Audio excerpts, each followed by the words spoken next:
السلام علیکم ناظرین، میرا نام محسن نذیر اور آپ دیکھ رہے ہیں ہمارا یوٹیوب چینل۔ پچھلے 12 گھنٹے میں جو ہم ڈیولپمنٹ ہوئی اس حوالے سے تفصیل سے بات کرتے ہیں، اور آنے والے چند گھنٹوں کے اندر جو ہم ڈیولپمنٹ ہونے جا رہی ہیں اس کے اوپر بھی جو ہے وہ تفصیل سے بات کرتے ہیں۔ ملک ریاض صاحب جناب وہ ایک اور مشکل میں جو ہے وہ پھنس گئے ہیں، اور کچھ خبریں آئی ہیں ان کے حوالے سے، اس کے اوپر جو ہے وہ ڈیٹیل سے بات کرتے ہیں، اور اس کے ساتھ ساتھ پی ٹی آئی کے حوالے سے اور پاکستان تحریک انصاف کے جو رہنما ہیں ان کے حوالے سے بڑی انٹرسٹنگ خبریں آئی ہیں جناب، وہ اس کے اوپر بھی بات کریں گے۔ اور اس کے ساتھ ساتھ چیمپئنز ٹرافی کا آغاز ہونے جا رہا ہے، تو شاہد افریدی صاحب کا ایک بیان آیا، اس کے اوپر بات کرتے ہیں، اور اس کے ساتھ ساتھ حسن علی صاحب کے ایک پوڈ کاسٹ، ان کا ایک کلپ سوشل میڈیا کے اوپر بہت زیادہ وائرل ہو رہا ہے، اس کے اوپر بھی جو ہے وہ تفصیل سے بات کرتے ہیں۔ لیکن سب سے پہلے جناب آغاز کر لیتے ہیں، ملک ریاض کا معاملہ جو ہے وہ ہم سے سنبھالا نہیں جا رہا، اور خبر یہ ہے کہ جناب نیب نے ملک ریاض کے خلاف احتساب عدالت میں نیو مری پروجیکٹ گولف سٹی ریفرنس دائر کر دیا ہے، جس میں ان پر 4,500 کنال سرکاری اراضی پر قبضے کا الزام عائد کیا گیا ہے۔ خبر کے مطابق ملک ریاض کے خلاف نیو مری پروجیکٹ گولف سٹی کے خلاف ریفرنس احتساب عدالت نمبر 1 راولپنڈی میں دائر کیا گیا ہے۔ نیب ذرائع کے مطابق ریفرنس میں ملک ریاض کے خلاف 4,500 کنال سرکاری اراضی پر قبضہ کر کے اسے گولف سٹی میں شامل کرنے کے الزامات شواہد پیش کیے گئے ہیں۔ نیب ذرائع نے بتایا کہ 4,500 کنال اراضی میں محکمہ جنگلات کی اراضی اور موضع مانگا اور دیگر معلقہ دہی موضوعات جو ہیں وہ شامل ہیں۔ ملک ریاض نے محکمہ مال اور محکمہ جنگلات کے افسران کی ملی بھگت سے سرکاری زمین اور شاملات پر مشتمل دہی رقبے بیریئر ٹاؤن کے رہائشی منصوبے مری گولف سٹی میں شامل کر لیے۔ کرپشن، بدعنوانیوں، فراڈ اس ریفرنس میں مبینہ طور پر محکمہ مال کے 28 ملزمان کو نامزد کیا گیا ہے۔ نیب نے تحقیقات کے بعد آج احتساب عدالت میں ریفرنس دائر کر دیا ہے۔ اس سے پہلے نیب کراچی نے بیریئر ٹاؤن کے مالک ملک ریاض اور علی ریاض سمیت 33 ملزمان کے خلاف احتساب عدالت میں ریفرنس دائر کیا تھا۔ 21 جنوری 2025 کو نیب نے کہا تھا کہ پراپرٹی ٹائکون ملک ریاض اور دیگر افراد کے خلاف دھوکہ دہی اور فراڈ کے کئی مقدمات زیر تفتیش ہیں۔ عوام بیریئر ٹاؤن کی دبئی پروجیکٹ میں سرمایہ کاری نہ کرے۔ حکومت قانونی طریقے سے ملک ریاض کی حوالگی کے لیے متحدہ عرب امارات کی حکومت سے رابطہ کر رہی ہے۔ تو یہ میں نے آپ کو اس وقت بھی بتایا تھا کہ یہ اتنا آسان نہیں ہوگا، اور اتنی آسانی سے جو ہے وہ ان کو یہاں پر نہیں لایا جا سکتا، یہ میں نے آپ کو اس وقت بھی بتایا تھا۔ اور دوسرا یہ کہ آپ خود اندازہ لگائیں نا کہ ایک شخص جو ہے وہ وہاں پر اربوں روپے کا پروجیکٹ جو ہے اس کا آغاز کر رہا ہے۔ تو یو اے ای کے اندر ایسا نہیں ہے، یو اے ای میں جو پاکستان والا حال نہیں ہے، وہاں پر اگر آپ اتنا بڑا پروجیکٹ دے رہے ہیں یا اتنی بڑی انویسٹمنٹ کر رہے ہیں تو وہاں کی گورنمنٹ جو ہے وہ آپ کو پروٹیکشن بھی دیتی ہے۔ تو یہ اتنا آسان نہیں ہوگا کہ ملک ریاض صاحب کو جو ہے وہ آپ نے سوچا اور یہاں سے فلائٹ پکڑی اور آپ ان کو پکڑ کے لیا، یہ اتنی آسانی سے نہیں ہوگا۔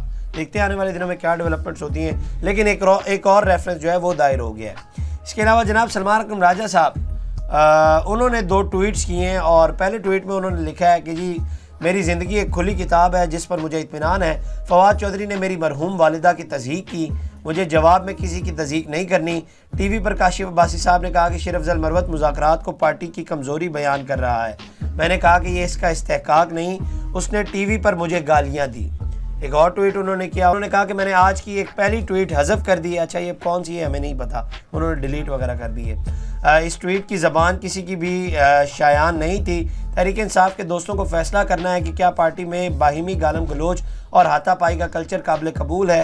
عوامی سیاست ایک عبادت ہے، جبر کا مقابلہ بلند اخلاق سے ہی ہو سکتا ہے۔ تو یہ بہت اچھی بات کی ہے، میرا خیال ہے کہ اس طرح سے ایک جو ہے وہ رہنما کو ہونا چاہیے۔ مطلب پیپل لائک شہباز گل، فردوس عاشق اخوان، مطلب یہ لوگ تو ایک وہ بدتمیزی کے کلچر کو سپورٹ کرتے ہیں، اور پارٹی نے جو ہے وہ ان کو آج بھی رکھا، بلکہ فردوس عاشق اخوان کو جو ہے وہ نکال دیا، لیکن شہباز گل جو ہے وہ آج بھی ہے۔ لیکن میرا یہ خیال ہے کہ سلمان اکرم راجہ جیسے لوگ ہونے چاہیے، جن کو بات کرنے کا طریقہ آنا چاہیے، جو ہے تمیز کے دائرے کے اندر رہتے ہوئے بات کرتے ہیں۔ مطلب آپ اختلاف کر سکتے ہیں اگلے سے، لیکن اگر آپ اختلاف کر رہے ہیں تو وہ تمیز کے دائرے کے اندر رہ کر کرنا ہوگا، اخلاقیات کو نہیں بھولنا ہوگا۔ اور جہاں پر بدتمیزی کی بات ہو رہی ہے تو ایک اور خبر جناب آئی ہے، اور وہ اظہر مشوانی، آپ جانتے ہیں کہ جو ان کے پی ٹی آئی کے سوشل میڈیا ٹیم سے ہیں، انہوں نے کہا کہ جناب کوئی بھی تنظیم ڈسپلن کے بغیر نہیں چل سکتی۔ بطور سیکرٹری جنرل عمر ایوب صاحب نے ڈسپلن کے معاملے میں غیر ضروری نرمی دکھائی، جس سے کئی لوگ آپے سے باہر ہو گئے اور پارٹی کا ڈسپلن ختم ہو گیا۔ آپ بغیر پریشر لیے عمران خان کی ہدایات کی روشنی میں اپنا کام جاری رکھیں۔ تمام ورکرز عمران خان کے فیصلوں کے پیچھے ڈٹ کر کھڑے رہے۔ اچھا ڈسپلن پارٹی تو آپ نے خود بھی خراب کیا ہے، اور اس کو پارٹی ڈسپلن کیا آپ نے خود ایسی کی تیسی کر دی ہے۔ مطلب آپ نے اپنے ہی جو پارٹی کے اپوزیشن لیڈر ہے انہی کی بے عزتی کر دی ہے۔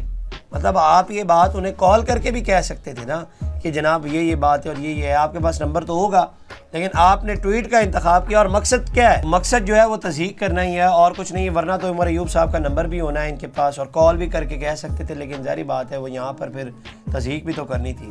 اس کے علاوہ جناب پی ٹی آئی کا پنجاب میں حکومت مخالف احتجاج کا جو ہے وہ انہوں نے فیصلہ کر لیا اور شیڈیول جو ہے وہ سامنے آیا ہے. اور میں شیڈیول دیکھ کے تھوڑا سا نا حیران ہو گیا. ذرائع نے بتایا کہ سینٹرل پنجاب میں 20 فروری اور جنوبی پنجاب میں 21 فروری کو احتجاج کیا جائے گا، جبکہ نارتھ پنجاب میں 22 کو اور ویسٹ پنجاب میں 23 فروری کو احتجاج کرنے کا جو ہے وہ فیصلہ کیا گیا ہے. اچھا، نارتھ میں اب میرا یہ خیال ہے کہ پنجاب سے باہر آتا ہے، جیلم والی سائڈ سے آتا ہے، تو 22 کو چونکہ قذافی اسٹیڈیم میں جو ہے وہ میچ ہے چیمپئنز ٹرافی کا، تو اس میچ کے دوران ظاہری بات ہے میرا یہ خیال ہے کہ علاقہ جو ہے وہ پنجاب کی حدود سے باہر آتا ہے. اور دوسرا یہ کہ 23 فروری کو پاکستان اور انڈیا کا جو ہے وہ چیمپئنز ٹرافی کا میچ ہے اور اس دن جو ہے وہ انہوں نے پنجاب کے اندر جلسہ رکھا ہے. اب عام طور پہ عام دنوں میں لوگ آپ کو نہیں نکلنے دیا جاتا اس طریقے سے، اور جس دن جو ہے وہ ظاہری بات ہے ایک بہت بڑا میچ ہے، ایک بہت بڑا ٹاکرا ہے پاکستان اور انڈیا کا، کیا اس دن لوگ نکلیں گے؟ کیا اس دن لوگ آپ کے احتجاج میں شامل ہوں گے؟ مطلب پتہ نہیں کس نے بنایا ہے شیڈیول، مجھے نہیں پتہ، لیکن اس نے ڈیٹس کو میرا خیال ہے کہ صحیح طریقے سے دیکھا نہیں ہے.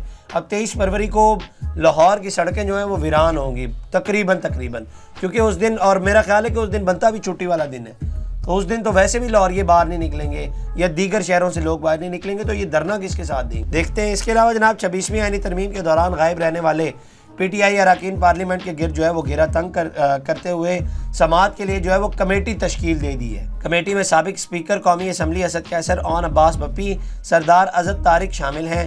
ذرائع کے مطابق عمران خان کی ہدایت کے بعد کمیٹی نے کام شروع کر دیا ہے، جبکہ پہلی میٹنگ کل کی جائے گی. ذرائع کے مطابق اجلاس کے لیے تمام کمیٹی ممبران کو آگاہ کر دیا گیا ہے. کل ہونے والے پہلے اجلاس میں حکمت عملی تیار کی جائے گی.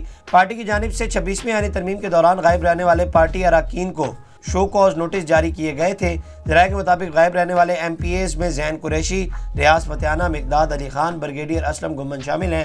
اس کے علاوہ سینیٹر زرکا، سینیٹر فیصل سلیم بھی آئینی ترامیم کے دوران پارٹی سے رابطے میں نہیں تھے. سینیٹر فیصل سلیم کے علاوہ تمام پارلیمنٹیرینز نے شو کوز نوٹس کا جواب بھجوا دیا ہے. تو ایک جو ہے وہ یہ ڈیولپمنٹ ہوئی ہے.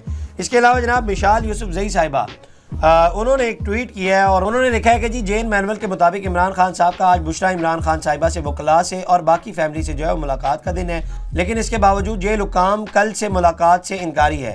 انسداد دہشت گردی عدالت سے اجازت کے بعد ہم اڈیالہ جیل جا رہے تھے، لیکن سب کو راستے میں مختلف جگہوں پر جو ہے وہ روکا جا رہا تھا. مریم نواز نے یہ ایڈمٹ کیا ہے کہ اڈیالہ جیل میرے انڈر آتا ہے اور میں ہی کرتا دھتا ہوں، تو اپنی کرسی جانے کے خوف میں مبتلا مینڈیٹ چور وزیر اعلیٰ پنجاب اب ملاقاتوں سے بھی ڈر رہی ہے. تو یہ ٹویٹ کیا. اچھا، مشال یوسف زئی صاحبہ نے ایک ٹویٹ کو ری ٹویٹ کیا تھا. ایک صارف نے جو ہے وہ ٹویٹ کیا، انہوں نے لکھا کہ عمران خان کی بہنیں عمران خان صاحب سے ملاقات کرنے میں کامیاب رہیں، لیکن جیل میں عمران خان صاحب سے بشرا بی بی کی ملاقات نہیں کروائی جا رہی اور بشرا بی بی کو مکمل آئسولیٹ کیا ہوا ہے. تو ایک طرح سے جو ہے وہ یہ طنز ہی کر رہے تھے کہ عمران خان کی بہنیں جو باہر سے خان صاحب سے ملنے کے لیے آ جاتی ہیں اور بشرا بی بی جو جیل کے اندر ہیں ان کی جو ہے وہ خان صاحب سے ملاقات جو ہے وہ نہیں کروائی جا رہی. تو ایک طرح کا جو ہے وہ انہوں نے طنز ہی کیا ہے. اس کے علاوہ جناب اب کچھ کرکٹ کی طرف آ جاتے ہیں، اور آپ جانتے ہیں کہ چیمپئنز ٹرافی کا آغاز ہونے جا رہا ہے، بلکہ اس سے پہلے جو ہے وہ آئی سی سی نے قومی ٹیم کے سٹار بلے باز بابر اعظم اور فاسٹ بالر شاہین شاہ افریدی کو ٹیم آف دی ایئر کی اعزازی کیپ سے جو ہے وہ نوازا ہے. اور آئی سی سی کی جانب سے men's T20 team of the year میں پاکستان کی جانب سے سابق کپتان بابر اعظم واحد کھلاڑی تھے جنہیں ٹیم کا حصہ بنایا گیا تھا. اس کے علاوہ آئی سی سی نے one day team of the year کے لیے قومی ٹیم کے 3 کھلاڑیوں کو شامل کیا گیا تھا، جن میں شاہین شاہ افریدی، سائم ایوب اور حارث رؤوف شامل تھے. چیمپئنز ٹرافی 2025 کے آغاز سے صرف ایک روز قبل ہی آئی سی سی نے بابر اعظم اور شاہین شاہ افریدی کو 2024 کی T20 اور one day team of the year کے اعزازی کیپس دی گئی ہیں. اچھا، اب پاکستان کے اندر میں صرف ایک چیز سوچ رہا تھا کہ بابر اعظم کو جو ہے وہ ٹیم آف دی ایئر میں جو ہے وہ اس حوالے سے کیپ دی گئی اور اس ٹیم کے اندر جو ہے وہ شامل کیا گیا ہے. مطلب یہ ایک بہت بڑا اعزاز ہے. اب اگر آپ اس کو لائٹلی لیں تو ایک اور بات ہے. میں صرف ایک چیز سوچ رہا تھا کہ پاکستان کے اندر ہمارے کچھ جو ہیں وہ تجزیہ کار کچھ ایک چینلز کے اوپر ایک بڑے مشہور ہیں، وہ اکثر بابر کے اوپر جو ہے وہ ڈیبیٹ کر رہے ہوتے ہیں اور وہ کہہ رہے ہوتے ہیں کہ جناب ان کو یہ تو T20 کے پلیئر ہی نہیں ہے، ان کو تو کپتانی آتی ہی نہیں، اور بڑی تنقید بابر اعظم کے اوپر کرتے ہیں. میں ہمیشہ ایک بات کہتا ہوں کہ آئی سی سی والے پھر میرا خیال ہے کہ بے وقوف ہیں، یا ان کو پتہ نہیں ہے، یا انہوں نے ایسے لوگ نہیں رکھے ہوئے جن کو پتہ نہیں ہے، جو بابر کی قابلیت کو پہچان نہیں پا رہے، یا جو پہچان رہے مطلب ہم یہاں پر بحیثیت قوم ہم ان کی قابلیت کو نہیں پہچان پا رہے، لیکن آئی سی سی جو ہے ان کی قابلیت کو پہچان پا رہا ہے۔ میں اکثر کہتا ہوں کہ بابر کی ایبلٹیز کے اوپر آپ شک نہیں کر سکتے، ان کا بیٹ پیچ چل رہا ہوگا، وہ پرفارمنس نہیں دے رہے ہوں گے، لیکن وہ بہت بڑے کھلاڑی ہیں، نو ڈاؤٹ۔ اور یہ ہم نہیں کہتے، یہ صرف پاکستان میں کچھ لوگ نہیں کہتے، یہ پوری دنیا آپ کہتی ہے کہ بابر ایک ورلڈ کلاس بیٹسمین ہے، لیکن ہمارے یہاں پر تجزیہ کار بیٹھے ہوئے ہوتے ہیں اور جناب وہ کہہ رہے ہوتے ہیں ان کو تو پتہ ہی نہیں، ان کو تو کپتانی ہی نہیں آتی، ان کا تو اسٹرائک ریٹ ہی نہیں ہے، اور آئی سی سی ان کو T20 team of the year میں جو ہے وہ شامل کر رہا ہے۔ اس کے علاوہ جناب شاہد افریدی صاحب لاہور میں انہوں نے گفتگو کی، انہوں نے کہا کہ جی مجھے اعلان کردہ ٹیم میں کچھ کھلاڑیوں پر اعتراض ہے، لیکن میں ان کا نام نہیں لوں گا۔ انہوں نے کہا کہ ہمیں اپنی ٹیم کو سپورٹ کرنا ہوگا، جو کھلاڑی اسکواڈ میں شامل ہیں ہمیں ان کا حوصلہ افزائی کرنی چاہیے، سائم ایوب کی عدم شمولیت پر مزید بات نہیں ہونی چاہیے، سب پاکستانی جھنڈے تلے متحد ہو کر اپنی ٹیم کے ساتھ کھڑے ہو جائیں، قومی ٹیم کو ایونٹ میں تمام فارمیٹس میں کارکردگی دکھانی ہوگی، کیونکہ ساری ٹیم بھی بھرپور تیاری کے ساتھ آئی ہے۔ بھارت کی ٹیم کو چیمپئنز ٹرافی کھیلنے کے لیے پاکستان آنا چاہیے تھا، تاہم اب پاکستان کی ٹیم کو چاہیے کہ بھارت سے میچ جیت کر آئے۔ جی بالکل آئے، اور بالکل چاہیے کہ پاکستان جو ہے وہ بھارت کو شکست دے کر آئے، اور یہ ایک اچھی بات ہوگی کہ، اور مطلب ایک بہت خوشی ہوگی، کیونکہ ایک وہ ملک جس نے آپ کے ملک آنے سے انکار کیا اور ایک تیسرے ملک کا انتخاب کیا میچ کھیلنے کے لیے، تو اگر آپ جا کر ان کو شکست دیتے ہیں تو یہ ان کے منہ کے اوپر جو ہے وہ ایک تماچا ہوگا۔ اس کے علاوہ جناب فاسٹ بالر حسن علی، ان کی ایک پوڈ کاسٹ کا کلپ سوشل میڈیا کے اوپر بہت زیادہ وائرل ہو رہا ہے۔ انہوں نے کہا کہ جی میں ڈراپ ہوا تو بابر نے سیدھا بولا کہ آپ کی پرفارمنس نہیں ہے۔ میں نے کہا فیئر انف۔ سلیکٹر نے بولا کہ ہم نئے لڑکوں کو استعمال کرنا چاہ رہے ہیں۔ ہیڈ کوچ نے بولا ہم آپ کو ریسٹ دے رہے ہیں۔ میں نے ان سے کہا کہ میرے پاس یہ باتیں بھی آئی ہیں کہ آپ کو، یعنی آپ کی پرفارمنس نہیں ہے کہ آپ کی جگہ جو ہے وہ نئے لڑکے استعمال کرنے ہیں۔ تو ہیڈ کوچ نے کہا کہ جی ہم آپ کو ریسٹ کرا رہے ہیں۔ میں نے پوچھا ریسٹ کا مطلب ہے کہ اس سیریز میں نہیں، اگلی سیریز میں میرا کم بیک ہو جائے گا؟ تو انہوں نے کہا کہ نہیں، ہم آپ کو ڈراپ آؤٹ کر رہے ہیں، لیکن آپ یہی سمجھو کہ آپ کو ریسٹ کرا رہے ہیں۔ میں نے کہا کہ میں کیسے سمجھوں کہ مجھے ریسٹ کرایا جا رہا ہے؟ میں نے کہا کہ اگر مجھے موٹیویٹ کرنا ہے تو کسی اور طریقے سے کر لے، لیکن سیدھی بات کریں، مجھ میں کیا کمی ہے؟ تو انہوں نے کہا کہ جی سیم ایوب کو جو انجرڈ ہوا ہے کہاں پر ہے اس وقت؟ تو جو اینکر تھی انہوں نے کہا کہ جی انگلینڈ میں ہے۔ تو انہوں نے کہا کہ جی میں ٹیم کا پلیئر نہیں تھا 2020 میں، نہ تو کوئی اور کھلاڑی انجرڈ ہوتا ہے وہ ٹیم کا حصہ نہیں ہوتا، وہ کیا انڈیا سے کھیلتا ہے؟ تو آپ VVIPs جو چیزیں دے رہے ہیں سائم ایوب کو، کل کو کوئی اور انجرڈ ہوگا تو کیا آپ دو گے؟ آپ نہیں دو گے۔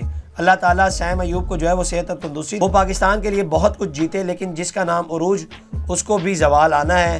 تو جب سائم ایوب اگر کبھی پھر انجرڈ ہوا تو ایسا ٹریٹمنٹ دیں گے؟ نہیں دیں گے۔ تو یہ جو ہے وہ ان کا کلپ سوشل میڈیا کے اوپر بہت زیادہ وائرل ہو رہا ہے۔ اچھا، اب گلے شکوے ہی میرا خیال ہے کہ کیے جا رہے ہیں، لیکن ایک دو چیزیں ہیں اس کے اندر۔ اب سیم ایوب کی انجری میرا نہیں خیال کہ پتہ نہیں کس نوعیت کی ہے، کیا اس کی ٹریٹمنٹ جو ہے وہ پاکستان کے اندر ہو سکتی ہے، لیکن پاکستان میں سپورٹس کے حوالے سے جو ہے وہ میڈیسن اتنی اپ گریڈ نہیں ہوئی جتنی دوسرے ممالک میں ہو گئی ہے۔ تو گلے شکووں کا جو ہے وہ سلسلہ جاری ہے۔ میرا نہیں خیال، مجھے نہیں پتا کہ سیم ایوب کی انجری کس نوعیت کی ہے، لیکن پاکستان میں جو میڈیسن ہے سپورٹس کے حوالے سے خصوصاً، وہ اتنی اپ گریڈ نہیں ہوئی ابھی تک جتنی دوسرے ممالک میں جو ہے وہ اپ گریڈ ہو گئی ہے۔ لیکن ظاہر بات ہے اب ہمیں نہیں پتا کہ کس نوعیت کی انجری ہے، یہاں پر علاج ہو سکتا تھا یا نہیں ہو سکتا تھا۔ لیکن دوسری بات یہ بھی ہے کہ ایک امپریشن یہ بھی دیا جاتا ہے کہ پاکستان میں ہر قسم کا علاج ہو جاتا ہے، اور بھائی نہیں ہوتا۔ سپورٹس میں بہت ساری ایسی چیزیں ہیں، بہت سی ایسی میڈیسنز ہیں جو پاکستان میں ابھی تک نہیں آئی۔ اور دوسرا یہ گلے شکوے جو ہیں کہ وہ مجھ سے بہتر تھا یا میں اس سے بہتر تھا، یہ جو ہے وہ آج تک نہیں ختم ہوئے۔ وہ ہو سکتا ہے کہ وہ آپ سے اچھے پلیئر ہوں، ہو سکتا ہے کہ وہ آپ سے اچھے فیلڈر ہوں، یہ بھی ہو سکتا ہے، لیکن ظاہری بات ہے گلے شکوے نہیں ختم ہوئے۔ کیپٹنز کے حوالے سے یہ آج تک ہمارے یہاں پہ گلے شکوے نہیں ختم ہوئے۔ میرا خیال ہے کہ انضمام الحق کے دور میں کیپٹنز کا جو ہے وہ یہ اس طرح سے نہیں ہوتا تھا کہ ایک دوسرے کے خلاف ہوتے تھے، اور میرا خیال ہے کہ دوسرا خان صاحب کے دور میں، باقی جتنے دور آئے ہر دور میں جتنے کھلاڑی تھے وہ یہ سمجھتے تھے کہ ہم سارے ہی کیپٹن ہیں۔ بابر اعظم کے دور میں آپ دیکھ لیں کہ ان کے خلاف بہت ساری جو ہے وہ مہم چلائی جاتی تھی، ان کے خلاف باقاعدہ کیمپینز کی جاتی تھی، اور دیگر کھلاڑی لینے ان کے خلاف باقاعدہ طور پر کیمپینز کی جاتی ہے۔ مطلب شعیب ملک ہو گئے، شاہین شاہ افریدی ہو گئے، اس کے علاوہ محمد حفیظ ہو گئے، جتنے نام ہیں، مطلب ماں سوائے انضمام الحق اور عمران خان کے، ان کے علاوہ جتنے لوگ تھے ان کے خلاف باقاعدہ طور پر یہ کہا جاتا تھا کہ جناب ان کو تو کپتانی آتی نہیں، اور 11 کے 11 کھلاڑی کپتان بنے ہوئے ہوتے تھے۔ خیر اب کیا کہہ سکتے ہیں، باقی اب چیمپئنز ٹرافی کا آغاز ہونے جا رہا ہے، تو آگے جو ہے وہ سپورٹس کے حوالے سے بھی بات ہوتی رہے گی۔ تو یہ جناب اب تک کی ڈیولپمنٹس تھی، اگلی ویڈیو میں آپ سے دوبارہ ملاقات کریں گے۔ اللہ نگہبان۔ اس طرح کی اور ویڈیوز دیکھنے کے لیے سبسکرائب کیجیے ہمارا چینل اور دیکھتے رہیے PSPKG نیوز۔